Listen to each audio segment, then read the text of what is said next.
Good afternoon, Assalamu alaikum. Last week I made a video that Pakistan is planning to dismantle India and take Kashmir in the next war. This video is about how Pakistan can do that and why Pakistan has become so stronger after Operation Sindoor that it can take Kashmir after dismantling India in the next war. What's the difference now? What are the logics? What are the proofs to that claim? Please like, subscribe my YouTube channel, Shizad Faisal's Geopolitics, my second YouTube channel, Shizad Shan Official. Last video was a huge success on Facebook. My Facebook channel is Shizad Shan, and there were about 75,000 views, more than 2,100 comments, all mostly from Indians, and Indians were really upset with that, and they were having bad mouth and stuff.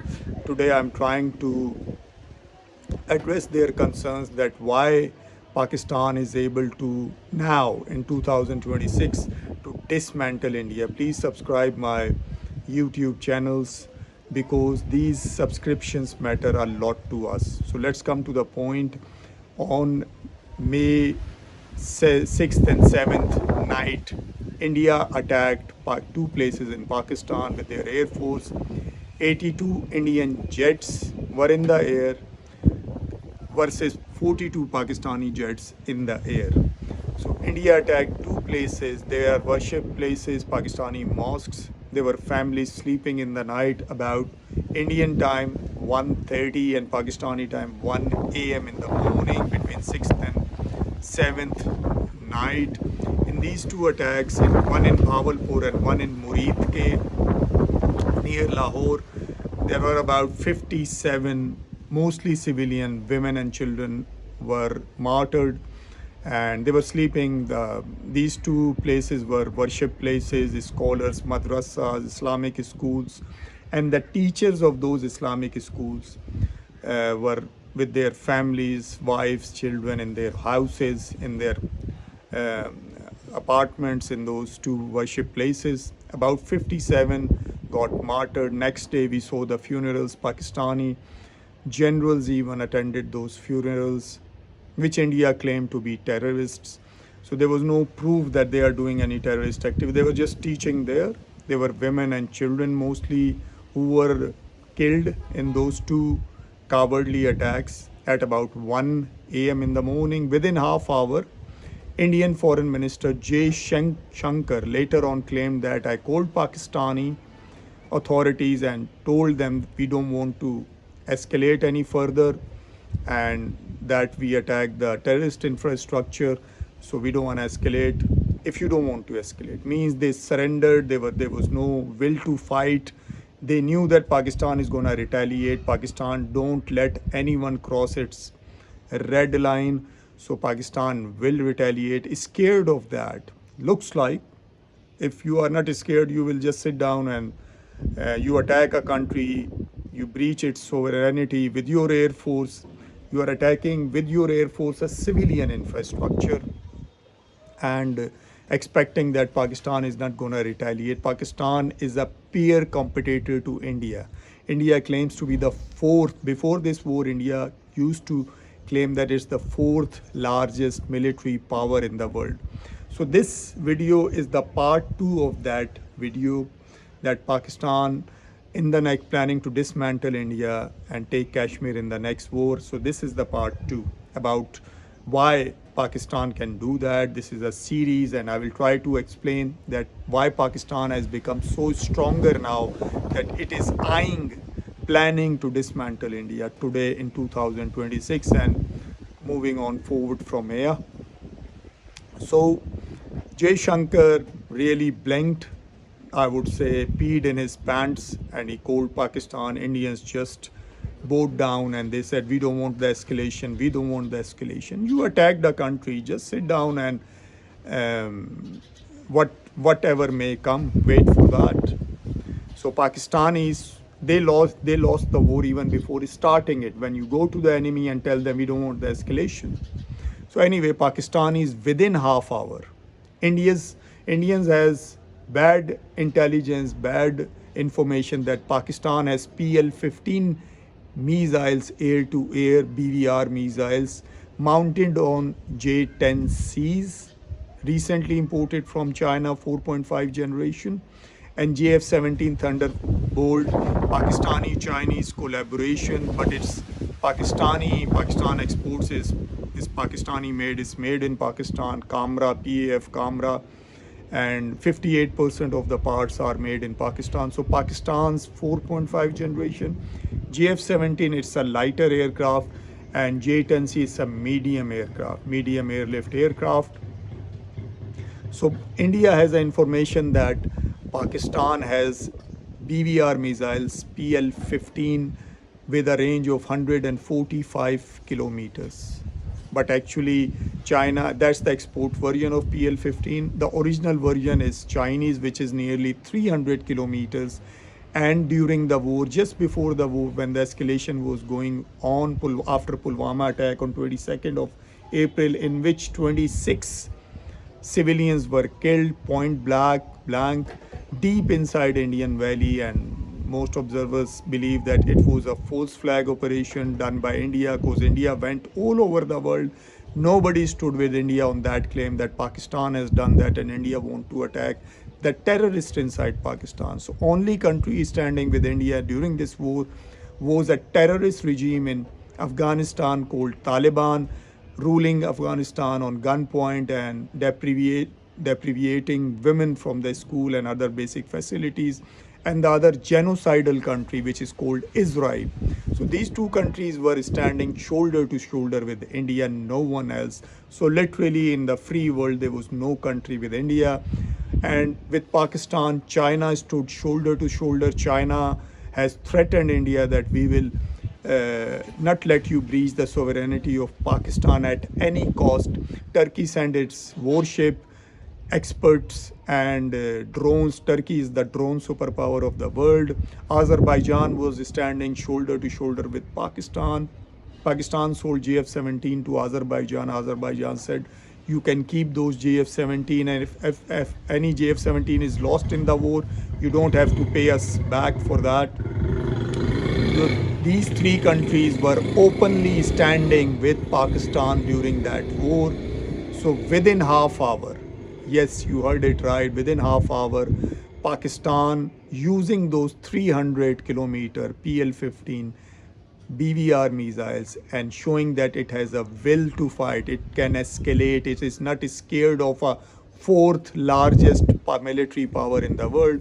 Pakistan shot down 8 Indian jets, including 4 most latest Indian Rafale fighter jets, one Su-30 fighter jet, heavy fighter jet from Russia, it's a 4th generation, one Mirage 2000, and one MiG-29 shot down by JF-17. Only one jet was shot down by JF-17 and one Heron UAV. These are those things which most of the world believe and Pakistan claim, except India, Afghanistan, and Israel, of course. They are two stooges. So anyway, within half hour, Pakistan shot down these 8 jets. Next morning, very next morning, Pakistan's most senior Air Force official, Air Vice Marshal Aurangzeb, came on the TV in front of the international media and showed the radar signatures, proofs, and in India, there were some, the Hindu has released the news first thing in the morning that Pakistan has shot 3 Indian jets, and within 1 hour, under Indian government, Mr. Modi's pressure, the news was removed from the Hindu.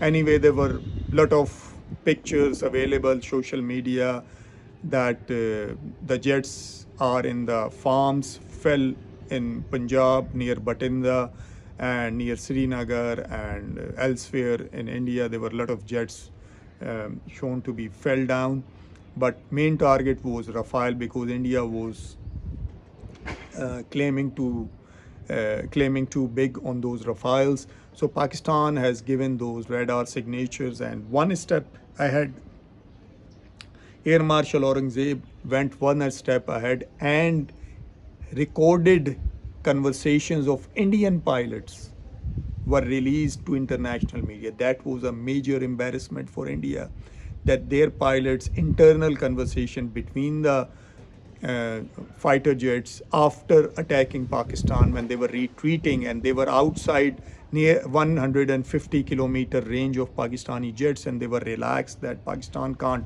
shoot us down. Pakistan shot them down around 200 kilometers. These 8 jets were shot from a range of near around 200, some more than 200, some less than 200. And I heard the conversation in which the squadron leader, the leader of that squadron which attacked Pakistan, he was talking to his colleagues, other fighter pilots, and they were counting that somebody is missing, some jets are missing. And these conversations were released to the international media the very next morning. It had a huge impact on India's image as a fourth largest power. Next 4 days, there were a lot of wrangling going on here and there. India grounded its entire air force. India was so scared that it has grounded its entire air force. And then for the next 2 days, claimed by Indian CDS Anil Chauhan in Singapore. I'll come back to that later. So 2 days Indian Air Force was grounded, and then India was threatening Pakistan with S-400s and S-400 imported from Russia, the most advanced with 600-kilometer range SAM missile system in the world, and 600-kilometer detection range, 400-kilometer kill range. So Pakistan did all this with a very complex killing chain, and it's called multi-domain operations. It was so complex that even Americans, Chinese, Russians, and Europeans have not mastered it. Yes, you have heard it right. Most of the people underestimate Pakistan and the poor countries, developing countries, that they can't cross the Western countries in any way. So this way they have crossed, they have proved, the world has accepted. Donald Trump has said nearly, I believe, more than 100 times that 11 Indian jets were shot down in that war. So anyway, the multi-domain function was that Pakistani avokes were in the air, and the radar of the J-10Cs were nearly 110, 140-kilometer range. So they could not see Indian jets on the other side. So Pakistan has been practicing for this for a long time, that Pakistani radar avokes planes. Pakistan has about 10 avokes and India has only 4 avokes. So Pakistani avokes were giving them live feed 600-kilometer range, providing on their those J-10C and JF-17 pilots screen inside the cockpit that where are the Indian jets, so they could see linked, it's called Link 17, to Pakistani developed Link 17 through these evokes that where the Indian jets are exactly. But Pakistani radars had a range of 110 kilometer to 140 kilometers, so they could not fire and forget the BVR PL-15 missiles. So getting help from those evokes, they asked the pilots to fire and we will lead the missile to the jets. So this was a very complex collaboration. Pakistan was doing it for a long time. Pakistan has about 6 satellites in the air, all concentrated on India as well. So with the help of those satellites, ground radars which had a range of 500 kilometers, electronic warfare aircrafts, but mainly were these evokes which were leading those missiles. Imagine you fire blindly on a target, you can't see the target properly, and your missile, your radar doesn't have the range. So another evokes plane is providing you that those eyes to see those enemy planes. So missiles were fired and those missiles were taken over by those evokes and took them to the target of Indian jets, and 8 Indian jets were shot down. They were so scared. 2 days, according to Anil Chauhan, the CDS of Indian military, that they grounded their air force for the next 2 days.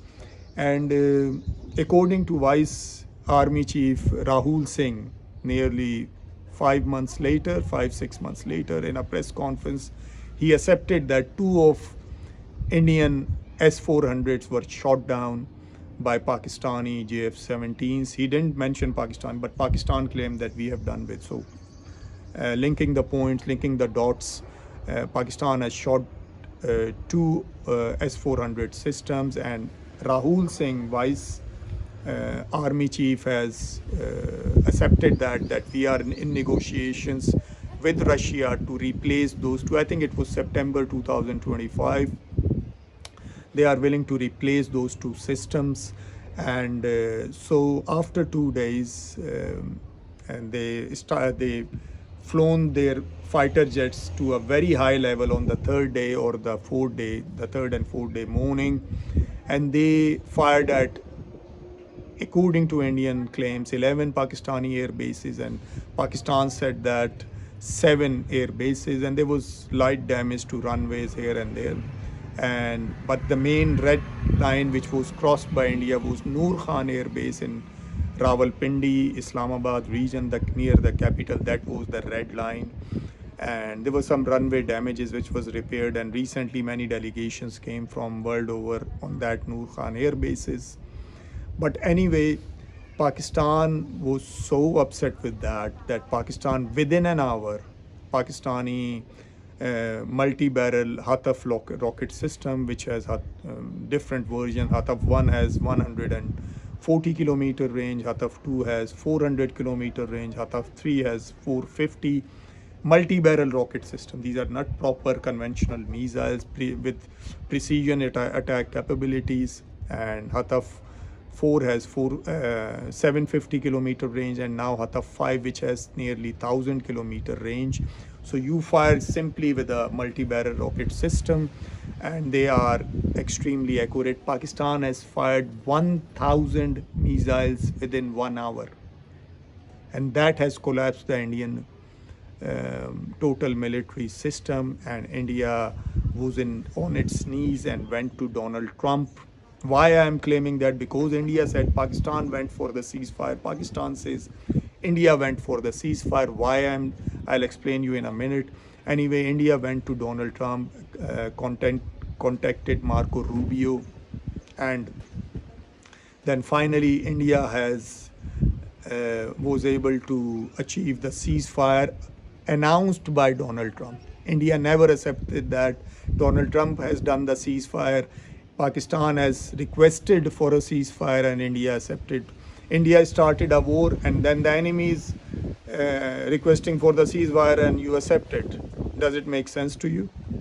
If you are winning a war and you wanna destroy Pakistan, you wanna take Pakistani Kashmir, according to India, Pakistani, you are talking so big, and then just with a Pakistani Major General Director military operations request, you will accept it. Doesn't make sense. India never accepted that Donald Trump was involved, but actually the point is that Donald Trump has requested Pakistan, that India is saying ceasefire. So Pakistan finally accepted. Pakistan won the war. All of the world has accepted it except India publicly. But I'll come to the points. I'll give you some proofs that indirectly India has accepted. There are some Indian serving military officers who has accepted that Pakistan has shot down Indian jets. Later on in August, I believe, in Singapore, in an interview to Bloomberg, Indian CDS Anil Chauhan, in an interview to Bloomberg, accepted that Indian jets were shot down. Pakistan has shot the Indian jets, and 2 days Indian Air Force was grounded. And then on the third and fourth day, Indian jets flown very high. They were so scared they didn't come close to Pakistani border. They didn't know what's gonna come, what are the ranges of Pakistani missiles. Till that point, they were totally blank. So Rahul Singh accepted that they flown their jets very high and fired BrahMos missiles from there. They didn't have the courage to go close to the Pakistani border and fire the BrahMos missiles, but they flown very high. so to achieve a better and longer range, and fired on Pakistani targets. So India was dead scared. Next month, a month or two later, Indian military attaché in Indonesia, Captain something, I don't remember the name. He said Indian government has restrained Indian Air Force not to attack Indian military. So the main point to be noted is that Pakistan has attacked Indian military in retaliation for attacks on its civilian targets. So India has done the biggest blunder, that India has used its air force to attack Pakistani civilian targets, and in retaliation, in the daylight, Pakistan has attacked Indian military target. That is very significant. That Pakistan attacks Indian military, India attacks Pakistani civilians. India claims they are terrorists, but you can't prove it easily. It's very hard to prove that those were terrorists, where women and children are sleeping, and most of the deceased or dead are women and children. So world doesn't accept your claim. Then India sent a delegation to 32 countries in the leadership of Sushi Tharoor, and I think to no heed, nobody accepted Indian claims. Nobody even blamed Pakistan, condemned Pakistan, named, shamed Pakistan, nothing, nothing at all. So Indian CDS accepted, jets were shot down. 2 days, Indian Air Force was grounded. Indian jets flown very high to fire BrahMos deep within Indian territory. Why? Because they were scared to come close to the Pakistani borders. Indian military attaché to Indonesia claimed that Indian government was interfering in the military affairs and restricting them to the civilian targets, not to attack the military targets at all. And the third and final nail in the coffin is that Indian Vice Army Chief Rahul Singh, in a press conference, I believe in September 2025, has accepted that two of its S-400 systems were shot down by Pakistan, and India is seeking a replacement from Russia. From Russia, Indian Air Force Air Marshal Bahaduria, I believe his name, I'm taking the correct name. I'm sorry if I forgot it, if I'm taking it wrong. He accepted that Indian jets have been shot down. Indian Air Chief later, after 3 months, came to a press conference, press briefing after 3 months. In that press briefing, whole press briefing, we have done this, that. We have attacked their air bases. At the end, one-liner, little statement that, oh, we have shot their 6 jets, mostly F-16s. So F-16 actually has a air-to-air missile only 30-40 kilometers. America was not giving it to Pakistan. So F-16 Pakistan Max can use as a backup. It is not a frontline fighter jet for Pakistan anymore.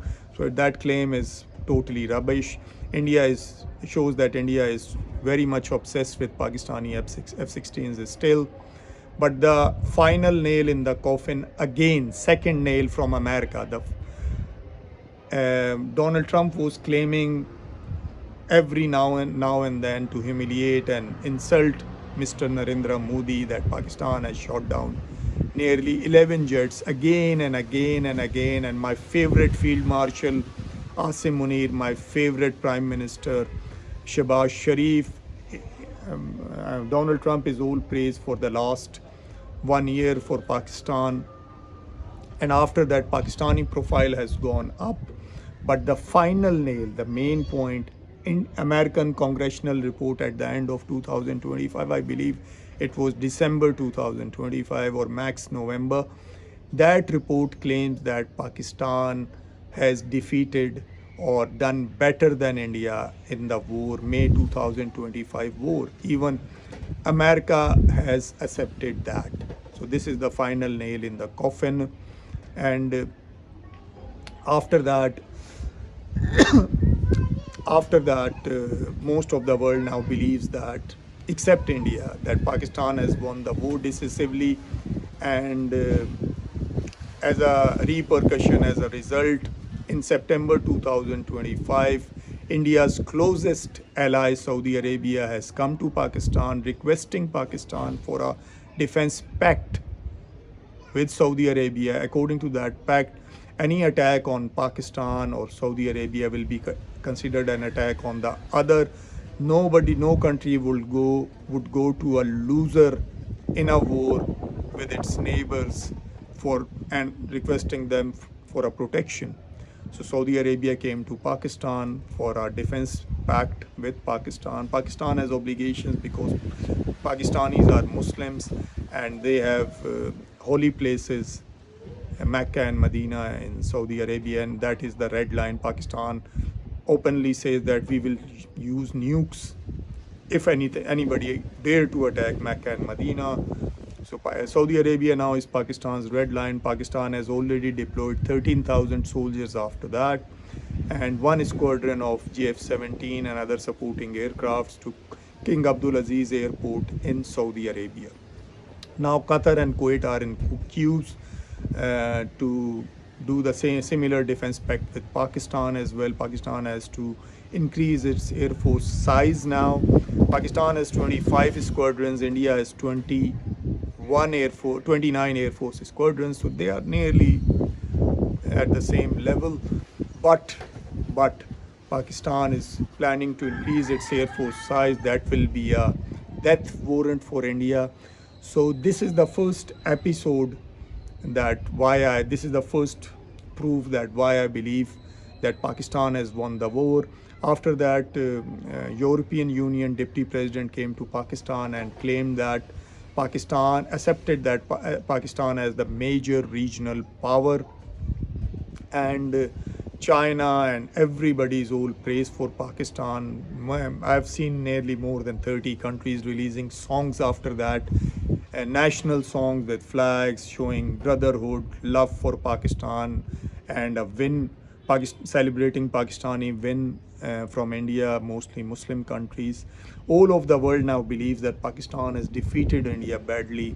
Indian Air Force officers, military officers are in hidden words claiming that Pakistan has shot down Indian jets. In the next episode, I will come back to you with the details that Pakistani Air Force, military, navy, why it has a upper edge, why it is a overmatch, especially the Air Force and missile and drone force and the cyber activity. One more thing I will tell you that during the war, during this 4-day war, Pakistani hackers have hacked Indian nearly 70% of Indian air infrastructure like airlines, civilian airports, railway network. There was complete blackout in many cities. That was done by Pakistani hackers, and lot of Indian key government organization websites were hacked down by Pakistan. So Pakistan was doing a cyber attack on a big level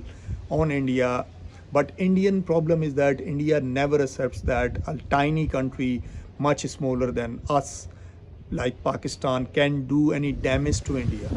So and Pakistan is a beggar and talking down on Pakistan. Always they have a culture of insulting Pakistan. Their elections are won on by bashing Pakistan. Their media thrives by bashing Pakistan. So they cannot accept that Pakistan has done all this. So they are always saying, oh, China has done that. China was supporting. China was doing this, that. Pakistan has done nothing. Turkey was there behind Pakistan. So they are still in the illusion that Pakistanis can't do nothing. And there's a little funny thing I will tell you at the end, that Indian media was very funny, very unprofessional, very third level media, the lowest in the world, I believe.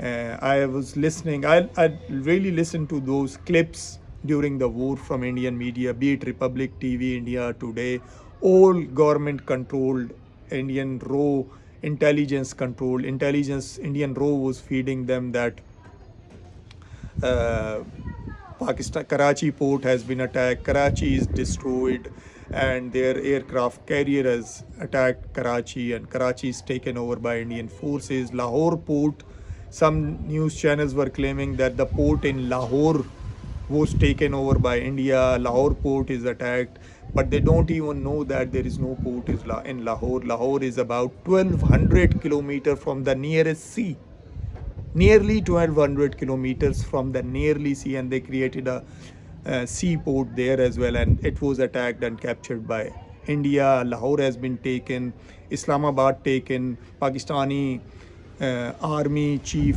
field marshal Asim Munir has been taken into custody. Shahbaz Sharif has been taken. The government is toppled by India. There was a mainstream media just like General G.D. Bakshi, Republic TV, and this Arnab Goswami and Major Gaurav Arya and all these stooges, these jokers were blah, blah, blah, blah. Later on, some of them came and apologized, and most of them did nothing. India has made a joke out of itself during the war. So that's why I believe that Pakistan can take over Kashmir and dismantle India in the next war. This guy Asim Munir, Pakistani field marshal, is very professional, is fearless, is very brave, and you have seen in that war he has not budged. And what he is doing for the Middle East war between Iran and America, that is another level of diplomacy and braveness, I would say. Thank you very much.